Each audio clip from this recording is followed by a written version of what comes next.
You are listening Daily Bible Bite. दिल की बातें। क्या आपके लिए ये खुशी की बात नहीं कि आप खुदा के दिल के ख्यालात, एहसासात और उसके मंसूबे अपने दिल में रख सकते हैं? क्या ये खुशी की बात नहीं कि आसमान और ज़मीन का खालिक आपके साथ एक रूह होना चाहता है और अपने ख्यालात आपके जहन में डालना चाहता है? कलाम मुक़द्दस में यूँ लिखा है, पहला कुरिन्थियों उसका 6 बाब और उसकी 17 आयत, कि जो खुदावंद की मोहब्बत में रहता है वो उसके साथ एक रूह होता है। वो इसलिए आया ताकि अपने दिल की बातें आपके साथ कर सके। खुदा चाहता है कि आप उसके साथ एक होकर उसकी कुर्बत में चलें ताकि दुनिया की बुराइयों पर गालिब आने की कुव्वत में कभी कमी ना हो।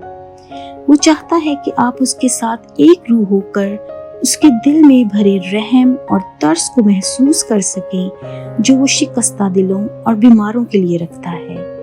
वो आपके साथ एक होना चाहता है ताकि वो आपके वसीले इस दुनिया में अपने मकसद को पूरा कर सके। आज ही अहद करें कि आप खुदा के साथ एक होकर रहेंगे। अपने बातन में उसकी रूह को जगह दें। फैसला करें कि आप दुनिया और जिस्म की ख्वाहिशों के बजाय खुदा की आवाज़ पर ध्यान देकर अपने अंदर मसीह की अकल को काम करने देंगे। आमीन। Thanks for listening Daily Bible Bite. Stay tuned and keep growing.